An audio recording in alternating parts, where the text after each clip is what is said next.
અમુક કામ આપણાથી થઈ જાય ને પછી રાજીપો હોવો જોઈએ કે ભગવાને આ કામ મારાથી કરાવી દીધું. અમુક કાર્યોની આપણને ભૂખ હોવી જોઈએ, જીવનના સંકલ્પ હોવા જોઈએ કે મારે આ કામ કરવું છે. અને અમારા ગુરુજી કહેતા, મહારાજ સવારે ઉઠો અને રાત્રે સુઓ ત્યાં સુધી પોતાના મનને એક સવાલ કરવો કે આપણો જન્મ શેના માટે થયો છે? તો કે પહેલો શાસ્ત્રમાં આવી તો પુરુષાર્થ માટે. કયા પુરુષાર્થ? કે ધર્મ, અર્થ, કામ, મોક્ષ, આ 4 પુરુષાર્થ. અને અમારા ગુરુજી કહેતા કે એટલી સમજણ જો આપણામાં ના આવે તો ખાલી એટલી તો ખબર છે ને કે મારો જન્મ ધર્મ માટે થયો છે ને આ રાષ્ટ્ર માટે થયો છે. રાત્રે સુઓ ત્યારે આંખ બંધ કરીને પોતાના માયલાને પૂછો કે મેં ધર્મ માટે આજના દિવસે શું કર્યું. એમ લાગે ને કે મેં ક્યાંક કૂતરાને રોટલો ખવડાવ્યો તો સમજી લેજો એ દિવસ તમારો સફળ.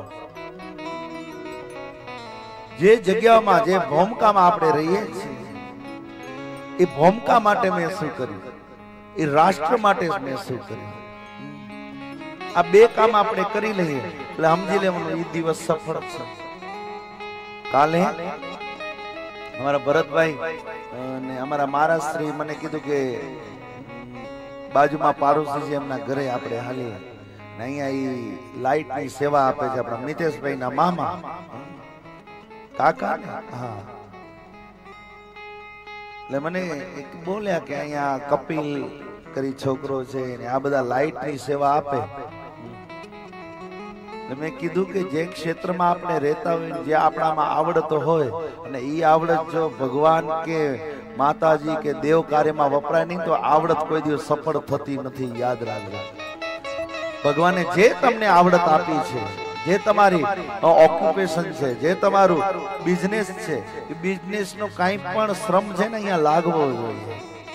કોઈ નોકરી કરતો હોય એટલે અમે શું કરીએ તો અહીંયા 5 આંગળીનો પુણ્ય તો કરી શકો છો. કોઈ તન સે કરે, કોઈ મન સે કરે, કોઈ ધન સે કરે.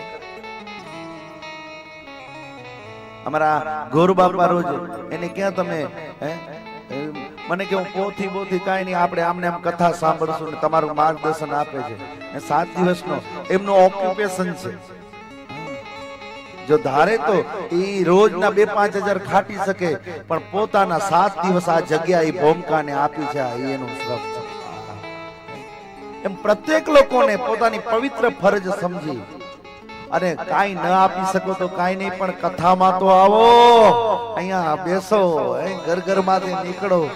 આવી સુંદર મજાનું આયોજન આ લોકોએ કર્યું છે. બાપ, આ સમિયાણામાં તો આવીને બેસો, આટલું તો કરી શકીએ.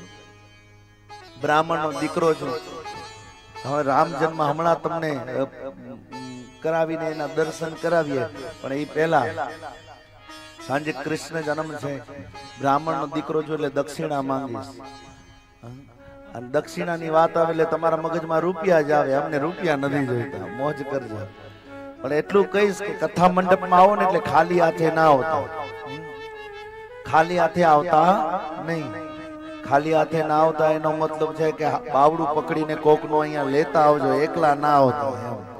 એ મોટી દક્ષિણા છે. આડોશી પાડોશી જે હોય ને એ લેતા આવજો.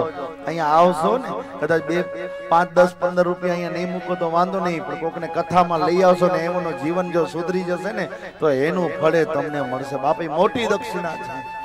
એટલે કથામાં આવો ત્યારે ખાલી હાથે આવતા નહીં.